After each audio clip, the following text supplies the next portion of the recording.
ఒక పక్క పెళ్లి సమస్యలు చూస్తుంటే మధ్యలో వీడు కూడా ఒకటి, మధ్యలో మా ఆవిడ మారుతి కారు కూడా ఒకటి. ఒరే, జీవితంలో ఒక్కరోజైనా సమస్యలు మర్చిపోయి ఉండగలవరా అసలు? ఉండలేనురా. ఎందుకు ఉండలేవరా? ఉంటాం. ఎలారా? అయ్య బాబాయ్ వద్దురా. రై, తెగించి ఒక్కరోజు వెళ్తే మర్చిపోతాం, తెగిస్తే తిట్టేమంటారు. డన్నను అను. ఆఫీసర్ లో ఉన్నారా? పోనీరా. ఉండ ఆ సంగతి తేల్చేయాలి. వదిలేరా రే.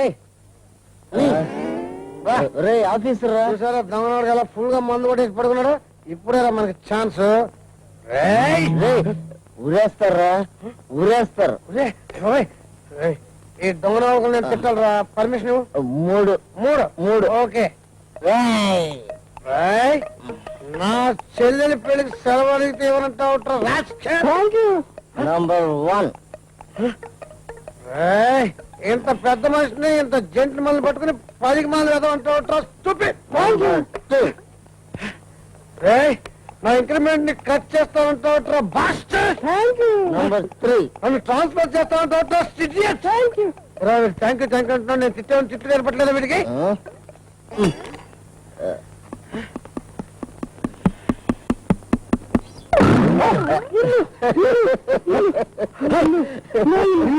మనకు కూడా ఉందా ఇల్లు?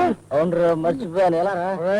నువ్వు ఫుల్ గా మందు కొట్టేశావు. కంగారు పడకు, మీ ఇంటికి నేను తీసుకెళ్తాను. పదా, నేను తీసుకెళ్తాను. నువ్వు తీసుకెళ్తావా? ఓకే పద. జాగ్రత్త పడిపోతావు. Good night. జిమ్ జిమ్ తారా, ఇవాళ ఏంటి కూర? ఏమిటండి ఇది? సిగ్గు ఎగ్గులు మర్చిపోయారా? ఇది కూడా మర్చిపోలేదు. ఇలా అయితే మీ ఆరోగ్యం నాశనం అయిపోతుంది. నా ఆరోగ్యం నాశనం అయితే నీ మారుతి కారు అయిపోతుందని కదూ. వాసన. వాసన. సరే చొక్కా అయిపోయింది. నేను విప్పను. ఏమిటండి ఇక్కడ కూర్చున్నారు? లేవండి. లేవను. లేవండి. లేవను. అయ్యో కర్మ కర్మ. లేచి మంచం మీద పడుకోండి. లేవంటుంటే. Hello police station. ఇదెక్కడ కూడా ఉండి. ఇదిగో, నేను మంచం మీద పడుకుంటే నువ్వు నా పక్కలో పడుకుందావనా? ఏ పడుకోకూడదా? పడుకుంటావా? ఓకే. చీచి, 200 రూపాయలు. ఎందుకు? మళ్ళీ తాగడానికా? తప్పమ్మా, వాసన వస్తుంది. నువ్వు నా పక్కలో పడుకోవాలంటే 200 రూపాయలు లంచం ఇవ్వాలి. ఏంటి?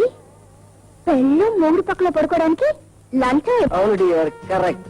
అందరినీ లంచం సార్ అని అడిగి లంచం లేకుండా ఏ పని చేయాలనిపించడం లేదు. ఆల్ రైట్, నీకు మారుతి గారు కొనాలంటే తీసుకునే లంచం చాలదు. అందుకనే లంచం రేట్లు పెంచాం, కానీ చాలటం లేదు. సో పెళ్ళాం దగ్గర కూడా వసూలు చేస్తున్నాను డియర్. నువ్వు 200 రూపాయల లంచం ఇస్తేనే మంచం, లేకపోతే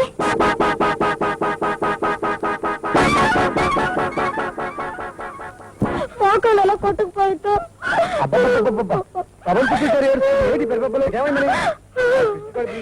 ఆయన పిలుస్తాడు, రేపొద్దున అప్పటి పిలుస్తాడు, ఇంకొక ఆయన పిలుస్తాడు. పిలిచిన ప్రతి వాడైనా కళ్ళి తాగొచ్చే కర్మ మీకు ఎలా అలవాటైందండి? అలవాటు కాదు, మనసు బాగోక తాగాను. మనసు బాగోక తాగుతారు. రేపొద్దున ఊరంతా చూడండి, మూతి చెవులు ఎలా కొడుకుంటారు, మీ గురించి ఎంత చెడుగా చెప్పుకుంటారు. జానకి బాబు సమర్థించుకోకండి. పక్కన పెళ్లికి ఎదిగిన పిల్లని పెట్టుకుని ఇన్ని బాధ్యతలు పెట్టుకుని మీరింటికి తాగొస్తారా? అవ్వ, మీ ఎవరి కోసం బ్రతకాలండి. రాజలక్ష్మి, ఏ నీయో గుయ్యో చూసుకుందాం. ఇందాక చూస్తున్న ఊరికే రెచ్చిపోతున్నారు. పిచ్చిగా ఉందా, బాధాకరంగా ఉందా?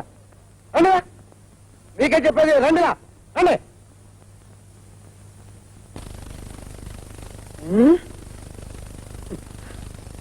జానకి, తప్పైపోయింది. ఈ ఒక్కసారి నన్ను క్షమించు. ఇంకెప్పుడు తాగనని లక్ష్మి మీద ప్రమాణం చేసి చెప్తున్నారు. ఇంకెప్పుడు తాకండి. పదండి, స్నానం చేతురుగాని. రాలక్ష్మి, ఏమిటో అది ఇలా చెప్ప పెట్టుకుంటూ వచ్చేసావు? లక్ష్మి ఒకసారి చూసి మాట్లాడిపోదామని. నువ్వు అలాంటి పనులే పెట్టుకోక. వాళ్ళని లోకో కనిపెట్టి అసలు కట్నం డబ్బు ఇవ్వకుండానే ఎక్కట్టుకలరు. ఆ తర్వాత నీ అమ్మ నన్నంటది. అవన్నీ నీకెందుకే? అతని పెళ్ళాన్ని చూడటానికి వచ్చాడు, చూసుకుంటాడు, నవ్వుకుంటాడు. అవసరమైతే ముహూర్తానికి ముందే పెళ్లి చేసుకుంటాడు. నీకెందుకు? నీకు తెలియదండి, అసలు మాకు చాలా పద్ధతైన మనిషి. నువ్వు వెళ్ళిపోరా. కావాలంటే అమ్మాయిని పెళ్లి పీటలు చూద్దు గానీ. అయ్యో, తాళి కట్టిందో చూద్దాం లేదు. నువ్వు విట్రా. లక్ష్మి వెళ్తున్నావు, చూసే వెళ్ళు. నువ్వు వెళ్ళిపోరా.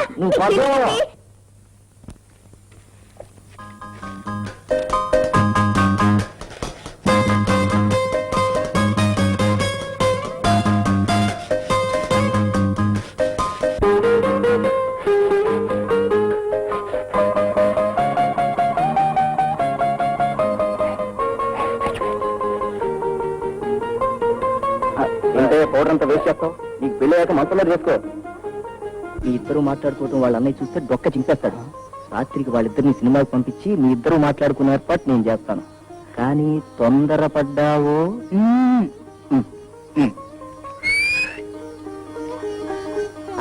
చాలు చాలు, ఒక్కదాకతో వదిలేమ్మా.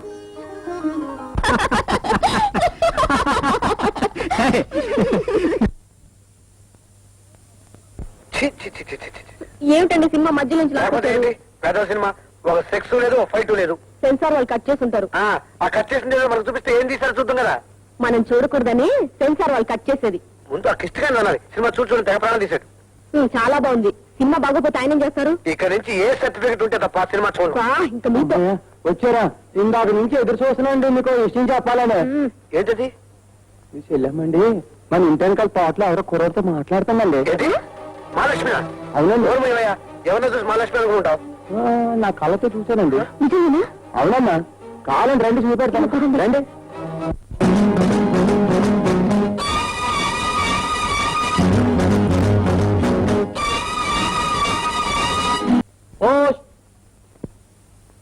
రిజిస్టర్ పోస్టా? అవునండి.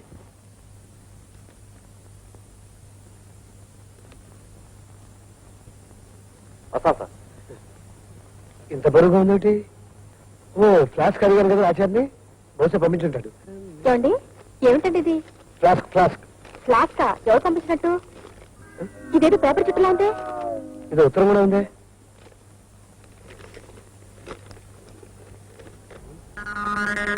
వెంకట్కు సూర్యకాంతమ్మ వ్రాయినది. ఈ ఉత్తరంలో పెళ్లి కావాల్సిన వివరాలన్నీ ఉన్నాయి. ఇవన్నీనా? వీటిలో ఏ లోపాలు జరిగినా చివరికి మీరే బాధపడాల్సి వస్తుంది. గ్రహించగలరు. సుక్కాని సూర్యకాంతమ్మ. బాబోయ్, ఏంటి గురు, రాజమండ్రి పేపర్ మిల్స్ నుంచి వచ్చిందా బండి? పెళ్లి కావాల్సిన లిస్ట్. పెళ్లి ఏర్పాట్ల లిస్టా? పెళ్లికి 220 మంది ఆడవాళ్లు, 320 మంది మగవాళ్లు, 200 మంది పిల్లలు, భోజనములకు 9 రకముల వంటకములు, 6 రకముల తీపి పదార్థములు, సేమియా పాయసం గ్లాసు ఒక్కింటికి 6 జీడిపప్పులు, అప్పడము వ్యాసార్థము ఒక్కింటికి 12 అంగుళములు, రాజమండ్రి పెసరట్లు, గుంటూరు గోంగూర, తూగోజి ఆవకాయ, పాగోజి పూతరేకులు, కాకినాడ కాజా, ప్రతి గదికి ఒక ర్యాలీ ఫ్యాను తిరిగేది, కనీసం 2 గదులకైనా ఎయిర్ కండిషన్లు ఉండాలి.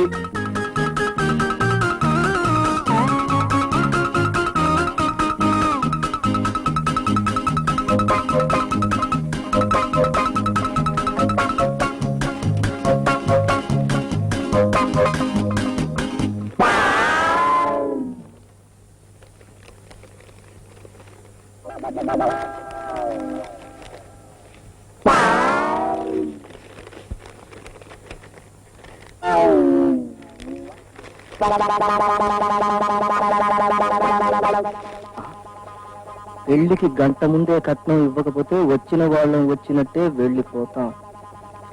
ఇట్లు చుక్కాని సూర్యకాంతమ్మ.